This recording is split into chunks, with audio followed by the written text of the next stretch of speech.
sound check and I get somebody in the band to help me adjust the band monitors.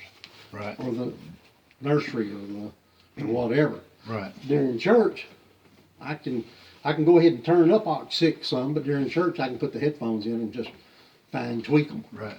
Okay. Do we even have main monitors here?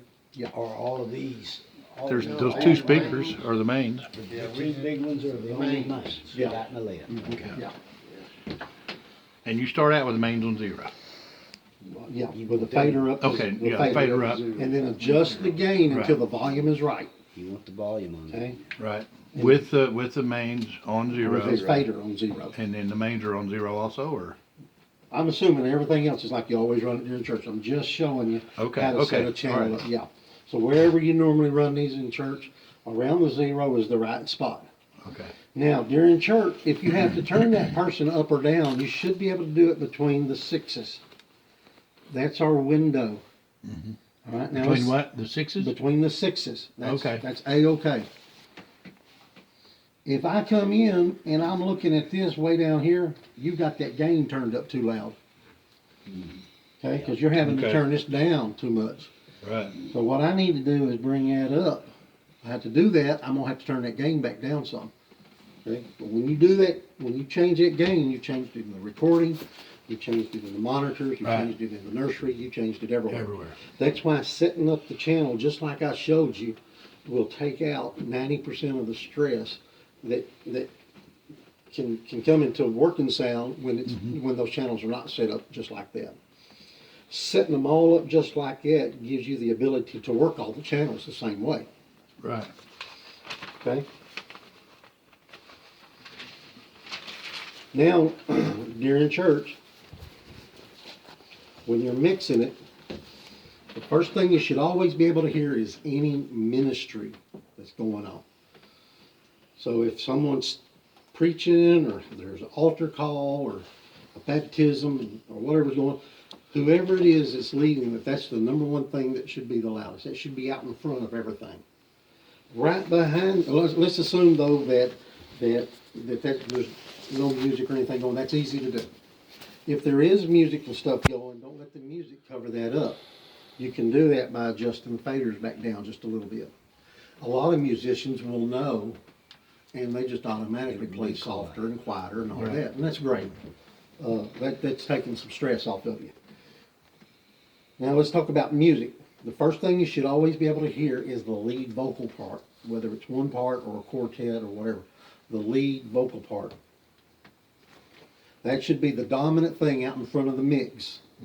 Right behind that should be any accompaniment voices, like the choir. So you got somebody singing a lead part and the choir is backing them up.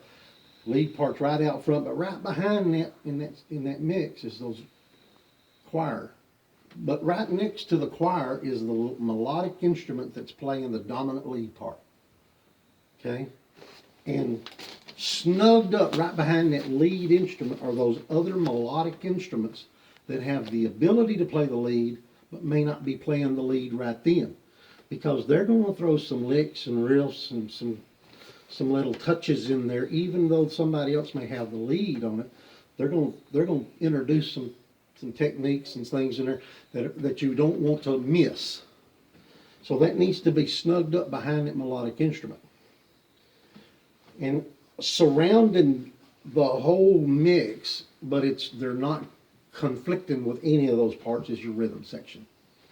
Okay? Now, if today you have one acoustic guitar player playing rhythm, and then next week you have 3, well, that means that if they're all 3 playing a rhythm at the same time, that's like having one big loud rhythm guitar. Okay? So what you're going to have to do is you're going to have to bring the 3 of them down to make sure that that's not the only thing you hear. Right.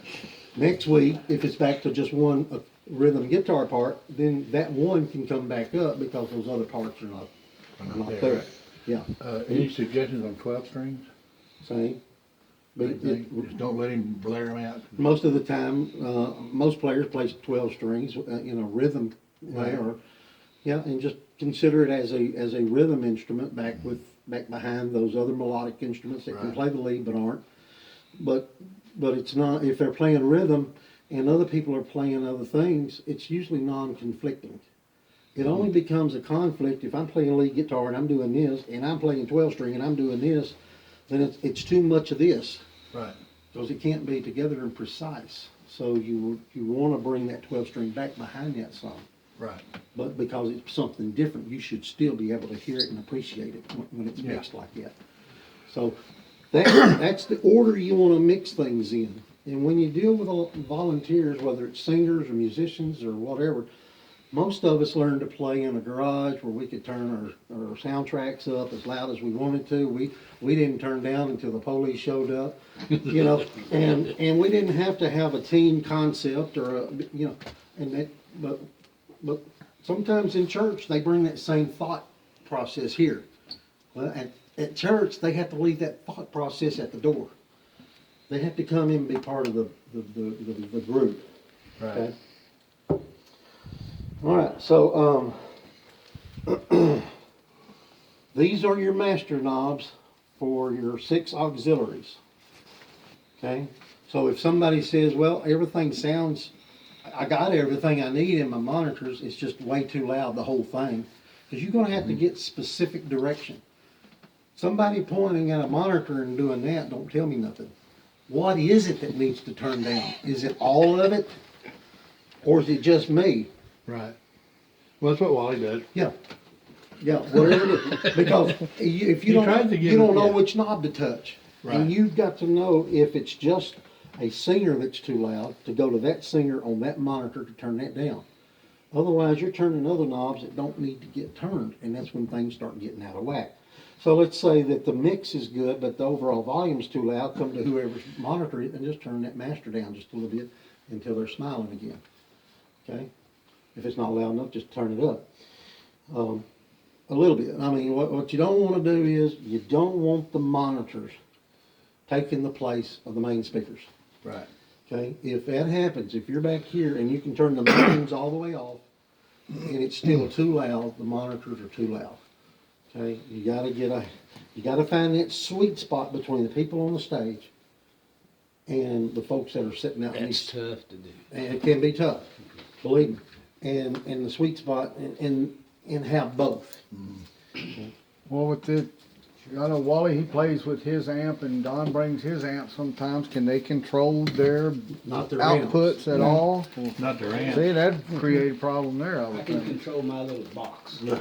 Yeah. What you want up there is you want those musicians that have their amps, and me playing pedal steel, I have my own amp with me. All right.